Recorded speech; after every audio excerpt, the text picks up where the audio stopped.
The strangest thing about my story is that it begins with a single cup of coffee. It was a Wednesday in early November, the kind of crisp Seattle morning where the sun is low and gold, sliding through the tall windows of our Craftsman house in Queen Anne and turning the quartz island into a sheet of light. I was at the espresso machine, the grinder roaring like it always does at 6:47 a.m., filling the kitchen with that dark, nutty scent we both used to love. Ethan was already at the breakfast table, earbuds in one ear, scrolling through project renders on his iPad, wire-rimmed glasses slipping down his nose. 15 years of marriage, and this was our quiet little symphony. Predictable, comforting, safe. Or so I thought. "Late one tonight?" he asked, eyes still on the screen. "Just the usual client dinner downtown," I answered, a half beat too fast, a half smile too bright. "Might swing by Pike Place after, beat the weekend crowds." He nodded, took the double shot I slid in front of him. "Drive safe, Em." That was it. That was the moment the first domino tipped. I didn't hear the fall for months. I remember looking at him, really looking, and feeling this sharp twist of guilt laced with pity. His sandy hair had started thinning at the temples. His navy Henley was soft from 1,000 washes. His entire universe seemed to fit inside these walls and the structural engineering firm he'd poured his life into. And me? Inside me, another life was burning bright and reckless. His name was Noah. He was the new senior art director at the marketing agency in South Lake Union, where I handled brand strategy. Where Ethan was cedar and steel beams, Noah was wind off the sound.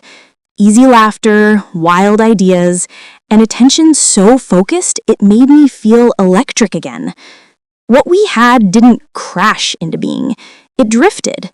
Lingering lunches at Il Corvo that turned into drinks at Radiator Whiskey, then afternoons in boutique hotels near the waterfront where the ferries sounded like distant memories. It wasn't really about the physical.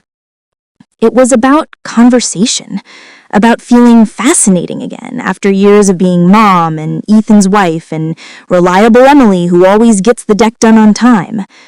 I told myself no one was getting hurt. Ethan was buried in load calculations and Mariners post-game analysis. Our marriage had become a beautifully run machine. School calendars synced, grocery orders automated, vacations scheduled a year out. Noah made me feel like a woman again, not just a project manager in yoga pants. The guilt hummed low, but strangely, it made me better at home. I started cooking Ethan's favorite miso-glazed salmon on weeknights. I asked about the new pedestrian bridge he was designing. Actually listened. I kissed him goodbye every morning and felt the weight of his trust settle on me like wet wool. He never suspected. Or so I believed. The first fracture came 4 months in. I walked in after an afternoon with Noah, cheeks still warm, hair still smelling faintly of his cedar and citrus cologne. I'd been meticulous. Cash only, different perfume in my tote, location sharing off. I stepped into our bedroom and found Ethan sitting on the edge of the bed, turning something small between his fingers.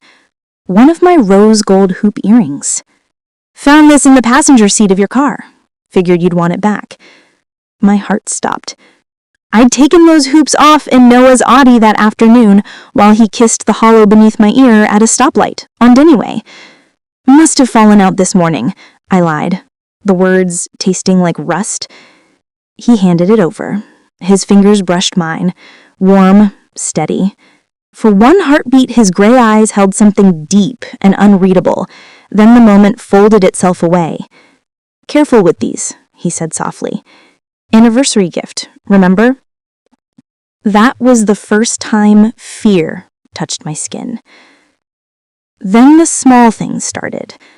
My favorite berry lipstick, the one I wore only for Noah, vanished.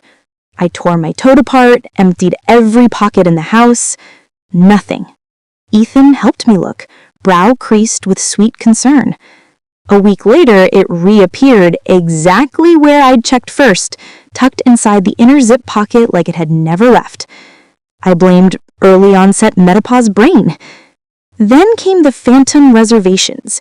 Dinner for two at Canlis, a weekend at the Salish Lodge, a couples massage at the Four Seasons, all booked from my personal email. I'd call in a panic to cancel, and the concierge would cheerfully confirm, "Yes, Mrs. Harper, made from your account at 2:14 a.m. last Tuesday." I changed every password twice. Ethan just rubbed my shoulders and murmured, "People are awful these days. Be careful, Em." The orchids arrived on a Saturday when he was supposedly playing golf at Jefferson Park. 36 white phalaenopsis, extravagant and ghostly. My throat closed. No one knew orchids were my weakness. The delivery guy handed them over with a smile. No card. I texted Noah with shaking thumbs. "Did you send these?" "We said no risks." His reply was instant. "Are you out of your mind? Of course not." I stood in our foyer staring at the blooms, dread pooling cold in my stomach.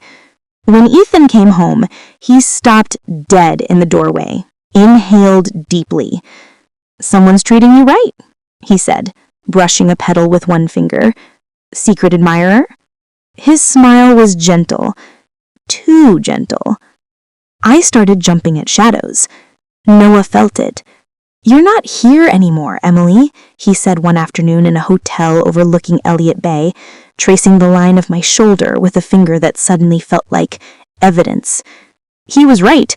I was at home, trying to decode the shifting temperature in Ethan's silences. The night everything shattered, I had told Ethan I was at an overnight brand summit in Portland. In reality, Noah and I had checked into the Edgewater under fake names, 24 reckless hours. For a little while, I almost believed I could still outrun the storm. We ordered room service burgers, laughed like nothing was wrong, and for a few hours the water lapped peacefully beneath our window. Then, at 10:07 p.m., my phone buzzed. "Ethan, hope the summit's going well, babe. You left your slide deck on the kitchen island, the one you were stressing about all week. Want me to scan the notes and send them?" The room tilted. I never printed decks. I never left anything behind, and I definitely never prepared a deck for a summit that didn't exist. "No thanks," I typed Tums clumsy. "I have everything on my laptop." "You sure?" He replied instantly. "There's a whole section highlighted in coral about Q4 revenue projections. Looks important." I didn't work on revenue projections. I worked on brand storytelling for nonprofits. My blood turned to ice. "Must be someone else's," I managed. Long pause. "You're right. My mistake. Sleep well. Love you." I stared at the screen until it went dark. Noah asked what was wrong, but the words wouldn't come. Because in that moment, I knew with the cold clarity of a drowning woman, that Ethan had known for months. The earring, the lipstick, the bookings, the orchids, all him. He wasn't the oblivious husband I'd painted him to be. He was a structural engineer, someone who built things to withstand earthquakes. And he was quietly and methodically taking my life apart beam by beam. I left the hotel at midnight. The drive north on I-5 was a blur of headlights and panic. Every pair of high beams in the rearview mirror felt like his eyes. I walked into our house expecting screaming, tears, maybe even violence. Instead, I found stillness. The lights were low. Ethan sat in his study, the blue glow of his monitor painting his face calm and terrible. "You're home early," he said without surprise. "How was Portland?" The word hung between us like a blade. I couldn't speak. He just nodded once, turned back to his screen. "Glad you made it safe." That ordinary sentence, delivered without heat, was more frightening than any shout. The weeks that followed were a masterclass in quiet terror. Ethan was perfect, Flawlessly, horrifyingly perfect. He made coffee every morning, he asked about my day, he left sweet notes on the fridge, but his eyes had gone flat, like a house with the power cut. No warmth, no anger, just clinical observation. I ended things with Noah over a 3-minute phone call. He called me cruel names. I barely heard them. Our home began to change in tiny, insidious ways. Books on the shelves rearranged by color instead of author. My favorite chipped coffee mug replaced with a new, impersonal one. He started listening to classical music I'd never heard him play before, claiming he'd discovered Arvo Part. My presence was being edited out one detail at a time.